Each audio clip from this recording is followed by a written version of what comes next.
I was told that there's no such thing as true fiction. Because any situation or scenario that you can think of has probably already happened somewhere.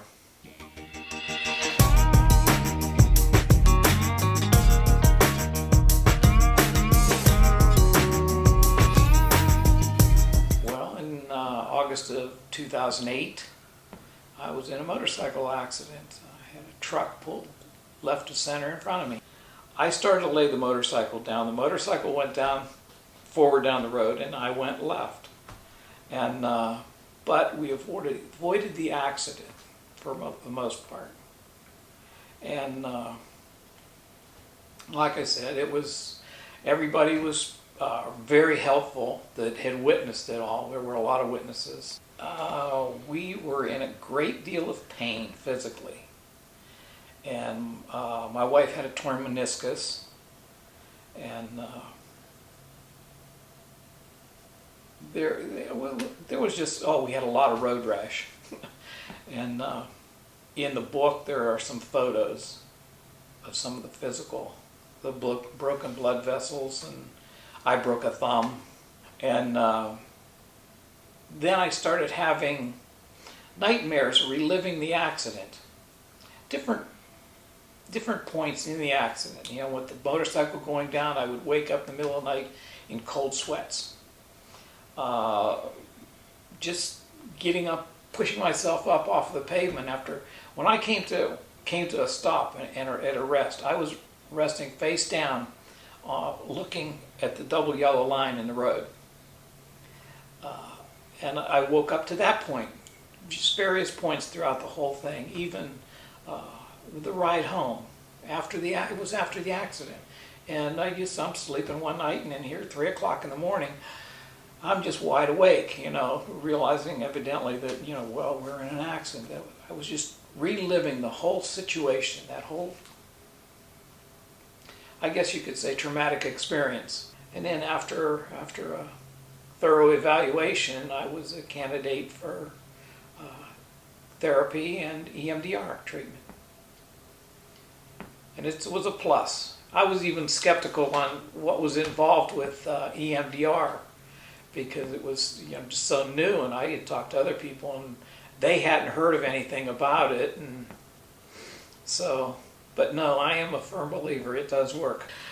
So when I've heard you share this story before, when we've talked before, you have reflected on how doing some journaling first in our sessions seemed to help you kind of get into the flow of the EMDR. What do you remember about that? I remember the first thing you had me write. And it wasn't so much the journaling, it was what happened the day of the accident. From the time we left the house to the time we got back to the house.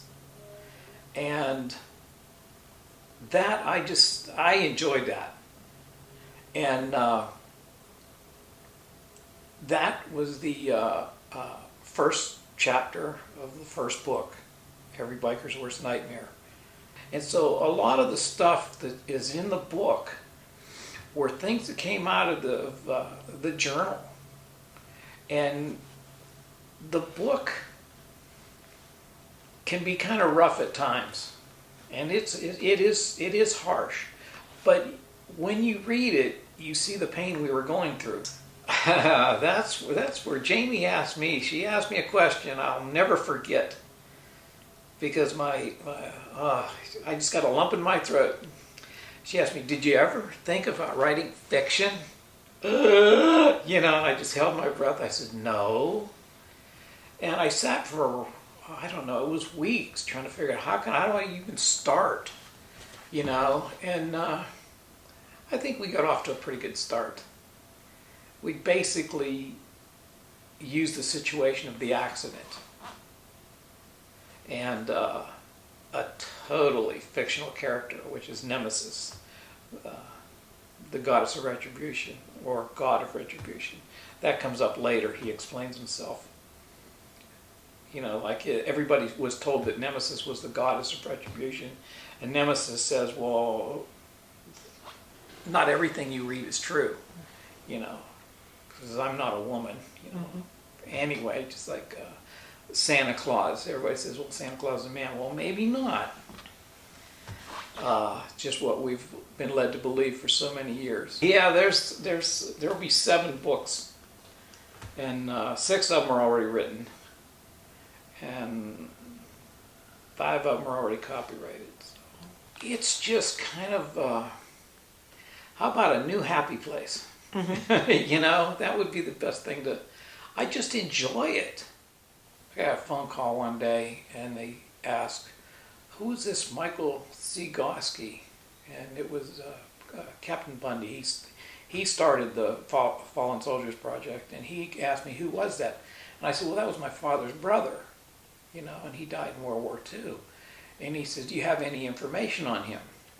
And I said, well, yeah. In the course of working on the project, we found other residents of Struthers that entered the service. They lived in Struthers, entered the service, and unfortunately never came home.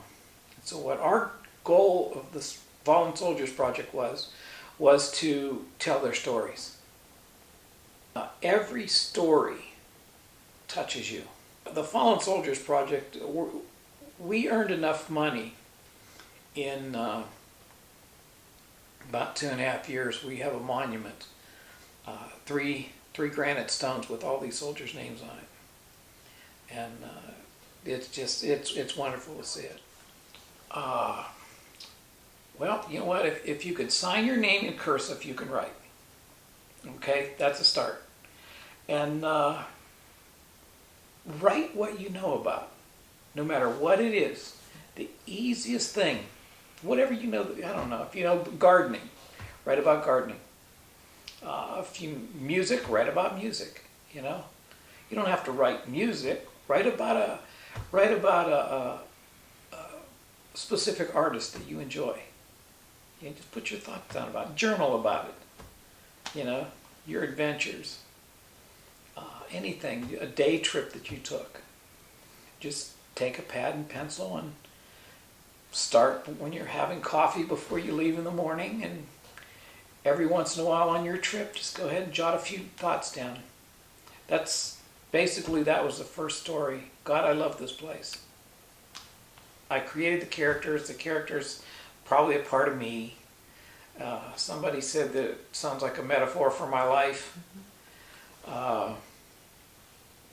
And I don't know, maybe not. But like I said about true fiction, there's no such thing as true fiction. And a lot of things, a lot of the scenarios in the book are not necessarily fiction. But I would know that. And it's up to the reader to figure out which is which.